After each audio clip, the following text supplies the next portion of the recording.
Man by Derek A. Ham. Press A to start. So we're going to get teleported back to the civil rights movement.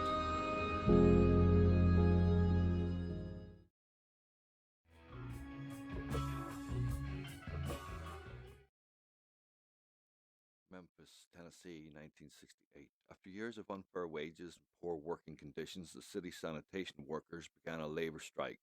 This movement would soon escalate and eventually become a pivotal moment in American history.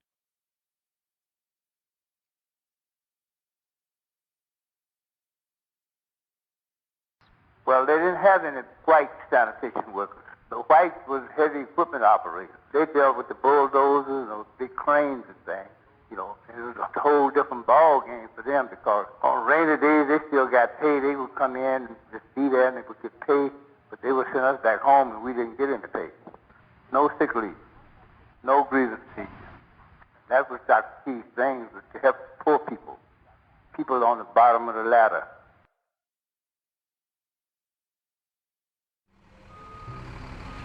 Hear the blues everywhere.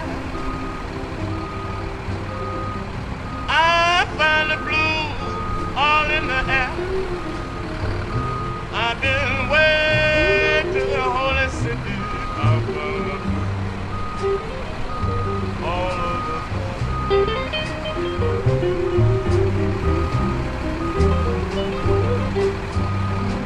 I've got the blues, and so have you. But I'm so glad I know just what you do. I just sing and I sing for you. My dreams come true. Now you may not believe in reincarnation, but I know the blues, they live again. With all this hatred of nation against nation, that put the blues right in its trend. You know, I want to tell you, people, if I can. At that time, it was just 1,300 sanitation workers that went out, but right after the strike, and after we got recognition, then we organized the school board, the city hospital, the park commission, and all other municipalities. And because of the community and the leadership and the churches and everybody that came together to help those strikers, they provided food for us and we helped pay our bills and all this kind of stuff.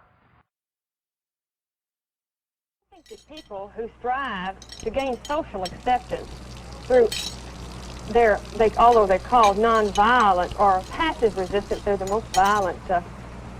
I also think that it is in violation to my civil rights. If someone can say, "You must serve me," if a man owns an eating establishment, if he can't choose whom he pleases to serve or not to serve, that can affect me and you and anyone else. I would say that they should examine the white person very closely first to see whether or not they're going about it in the right way. Now, if I'm a businessman and people that I do not want in my business insist on either coming in or boycotting, which is their perfect right to do, and certainly it's not going to make me love them. It's just like one snake is like a snake of his own kind bending with another, maybe. Something like that. I mean, a lion might like a lion. Now, another lion bending with a bear. That's just like white people and niggers. I mean, white people naturally don't like white people bending to niggers. Well, it's just not the things we're used to down here. I mean, they come in and they sit down, and we're not used to them sitting down beside us, because I wasn't raised with them. I never have lived with them, and I'm not going to start now. Sometimes, you would get threats, niggas go back to work and this kind of thing. Because it's all the same thing, They were saying our strike was illegal, but all they were saying, segregation and this kind of thing, all it means is a man is not a man. Whatever you say, however you put it, when it comes down to that, it's just, a man is not a man, and he don't have anything to say about his hours and work conditions.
Minister here in Memphis, he contacted Dr. King. That was Dr. King's thing, was to help poor people on the bottom of the ladder. And he contacted Dr. King, and he came in. He was at that time he was planning for the Poor People's March. He just put everything aside to come in and work with the sanitation workers. People had faith and confidence in it. It mobilized the men that the ones that had begun to start to go back to work. When he got involved, that mobilized the men, and all those men that had went back come back out. And, that helped mobilize this whole thing.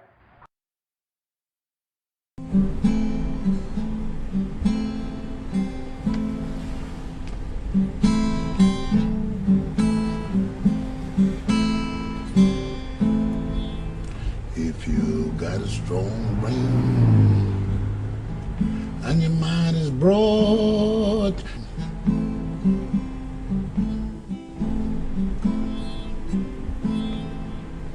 you won't have to worry about nothing at all. Got a strong brain, your mind is broad.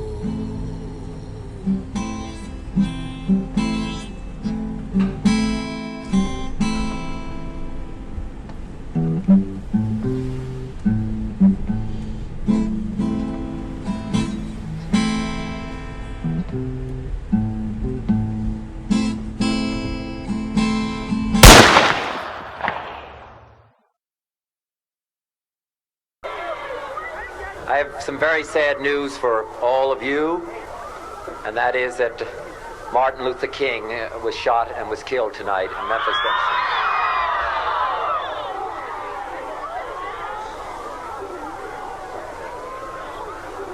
Martin Luther King dedicated his life to love and to justice between fellow human beings. He died in the cause of that effort. In this difficult day, in this difficult time for the United States, it's perhaps well to ask what kind of a nation we are and what direction we want to move in. For those of you who are black, considering the evidence evidently is that there were white people who were responsible, you can be filled with bitterness and with hatred and a desire for revenge. We can move in that direction as a country, in greater polarization, black people amongst blacks and white amongst whites, filled with hatred toward one another. Or we can make an effort, as Martin Luther King did, to understand and to comprehend and replace that violence, that stain of bloodshed that is spread across our land with an effort to understand, compassion, put your hands in the air, and love. For those of you who are black and are tempted to be filled with hatred and mistrust hands in the air. of the injustice of such an act, Dr. King was determined to come back to Memphis and have a non-violent march. And that's when they was talking about this injunction. You know, the strikers were sad, but I think that because his death was because of the nation getting behind Henry Loeb and making him move off his stand that we couldn't organize.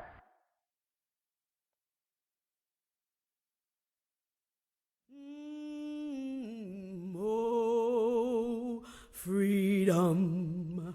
Oh, freedom. Oh, freedom over me. Before I be a slave, I'll be buried in my grave and go home to my Lord and be free. Well, no more moaning, no more moaning, no more moaning over me. Before I be a slave, I'll be buried in my grave and go home to my Lord and be free. Well, let me tell you, there's no more wailing, no more wailing, no more wailing over me.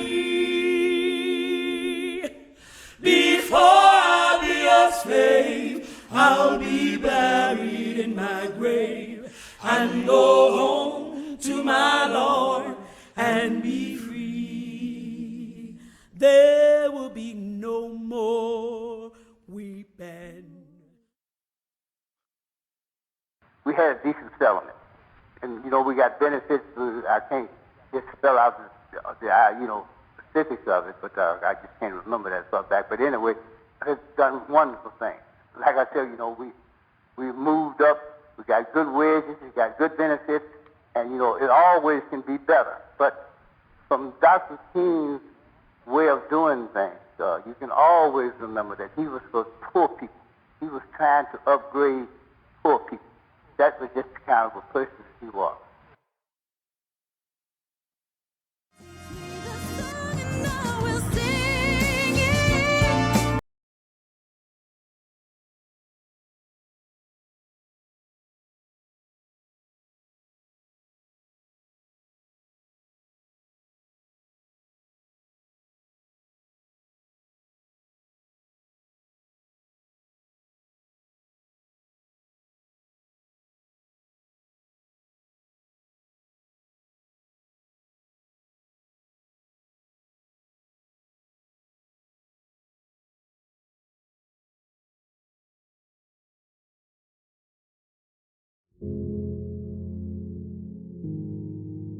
There you have it, folks. That was I Am a Man. It's free to try on Oculus Home. Check it out and experience a little bit of 1968. Thank God we've moved on from there, eh? 50 years. By the time any racism kind of stopped, you think?